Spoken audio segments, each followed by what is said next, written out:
was last November when firefighters were called to the Bennett Industrial Landfill in Chester County. Back then, they thought they put the fire out, but they were wrong, and the smoke from that fire is now causing problems for people in Chester and Union counties.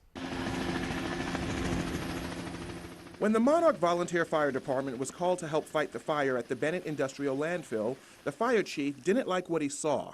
I don't think they had a good grasp of how deep the landfill was to begin with, potentially what was in the landfill. I made the decision the first day that we would not participate in that. I didn't think it was a well thought out plan of attack.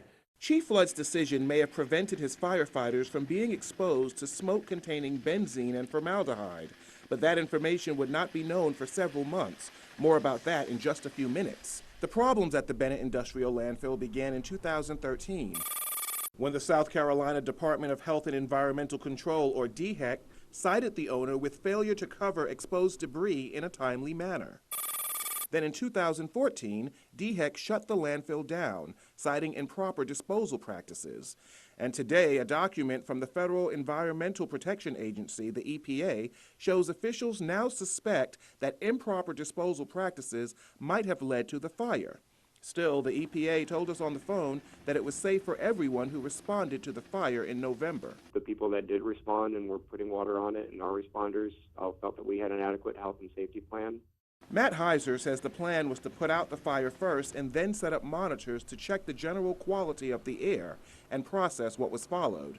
The EPA did not immediately test for specific chemicals, despite the fact that building materials like those in the landfill often give off toxic chemicals when they catch fire. Thinking the fire was out, the EPA didn't feel the need for such testing. So in January, the EPA returned to the landfill to look into removing the debris. That's when the EPA noticed the fire was still burning, smoldering beneath the surface and still producing smoke. Only then did the EPA begin testing for specific chemicals, and that's when the agency discovered the smoke contained benzene and formaldehyde. It was now April, a full 5 months after the fire started burning. A risk assessor for the EPA says the chemicals are dangerous, but only after decades of exposure. But he concedes that the fire is possibly responsible for some of the health problems in Chester County. There are levels of asthma, there's respiratory issues, and essentially it's tied to the landfill and it's considered toxic. There's things that are toxic in it, and we're not saying that they're not going to cause some respiratory distress or some mild symptoms. Today, smoke continues to linger over the homes near Lockhart in Union County, which takes us back to Fire Chief Flood, who is more than just a volunteer firefighter. He's also a medical doctor who works in a hospital. Do people have reason to be concerned in the Lockhart area about the air quality? In my humble opinion, they do, irregardless of what the readings are.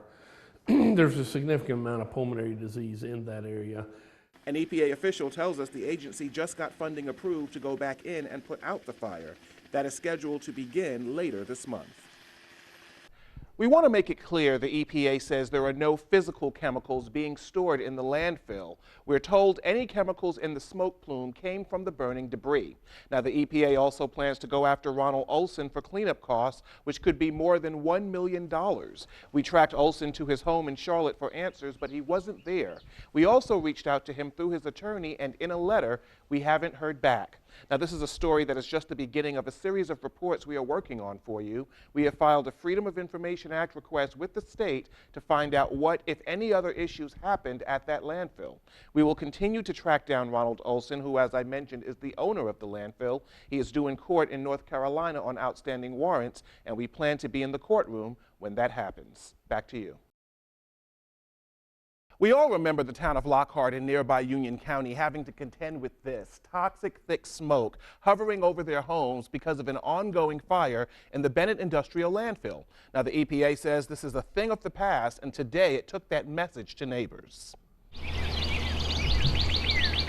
This is what Lockhart looked like just 3 months ago after smoke from a silently smoldering fire in the Bennett Industrial Landfill billowed into the area. Neighbors like Sheila Dills were literally in the thick of things. It was debilitating.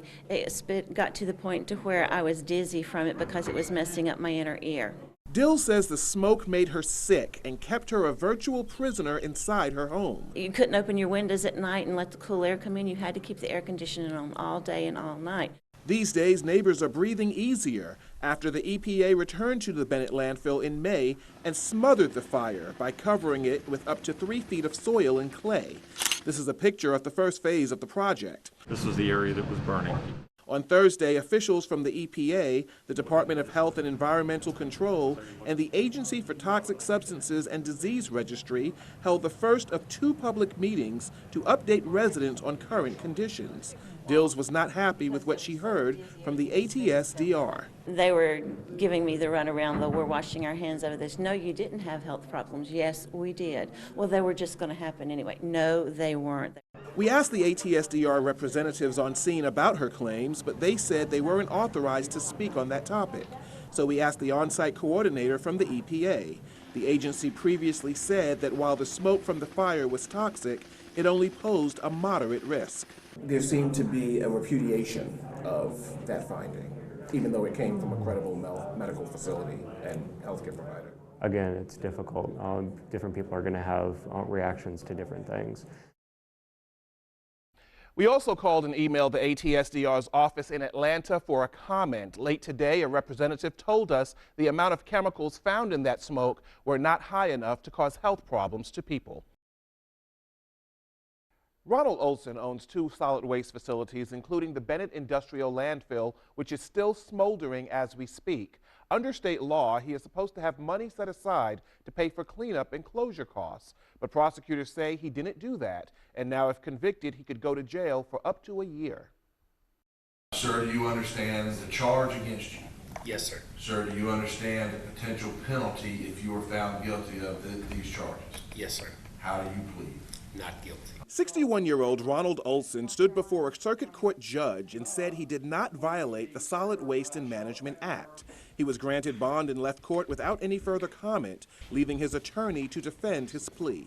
That seems to fly in the face of what actually happened according to financial records. Well, I think you want to develop all the facts in this case. This case has been ongoing for some time, as you know, since you've been following it. State prosecutors say Olson did not have money set aside to pay for landfill cleanup and closure costs. Olson owns Presley Recycling in Lancaster County and Bennett Industrial Landfill in Chester County. Bank records and court papers say Bennett withdrew the money back in 2008. Attorney Paul Reeves doesn't believe this case is criminal. This charge today could have been litigated in a civil matter, but they chose to do it criminally during this time frame, and we got to figure out why that's going on. This week, EPA officials, along with crews from the Department of Health and Environmental Control, returned to the Bennett landfill to put out the fire once and for all. What would you say to the citizens of Lockhart on behalf of your client who have to breathe in this toxic smoke on a daily basis? Certainly, it's a very difficult situation for them, and I'm certainly not qualified to speak for them or about them, but we hope that this scheme can be resolved in a global resolution at some point very soon. Olson is due back in court in July for another hearing. As I mentioned, he is out on bond on this case. He's also out on bond on unrelated charges out of North Carolina. His attorney says those charges in North Carolina should be resolved fairly quickly. Back to you. The phrase breath of fresh air is no longer just a cliche for Lockhart neighbors like cafe owner Barry Canup. At night when I'd come home after closing the cafe, it'd be pretty strong, kind of make you want to just stay in the house. Today it's a whole lot different. A fire started inside the Bennett Industrial Landfill back in November of 2014, but it was never fully extinguished. Thick smoke containing benzene and formaldehyde hung over the town for months as the flames continued to smolder until May. That's when the EPA smothered the flames with soil and clay. Mr. Olson had never heard about this. 7 on Your Side investigation that same month revealed Ronald Olson, the owner of Bennett Landfill, withdrew his financial assurance back in 2013. Financial assurance is money set aside for maintenance and cleanup costs, a requirement under state law. Because that money wasn't there, taxpayers spent at least $1 million on cleanup costs. Now the Inspector General wants the Department of Health and Environmental Control to consider financial assurance policy enhancements. I think it'd be a very good idea because we had to put up with this stuff for a long time. Because of that simple reason, the money was not there. In a recent letter to DHEC Director Katherine Heigl, Inspector General Patrick Malley cited our report about Bennett's financial assurance being withdrawn without DHEC's knowledge. Malley recommended a trust fund to ensure the state and taxpayers are protected from any financial risk. Lockhart Mayor Eileen Ash supports that measure. I think they should make sure before they let anything go that they'll have the money if anything like this happens. Mayor Ash toured the Bennett landfill site several times since the EPA put the flames out and shared this video with us. She says the air quality definitely improved in the town of 600 residents who, like Canuck, wants it to stay that way. In Lockhart, Dave Jordan, 7 on your side.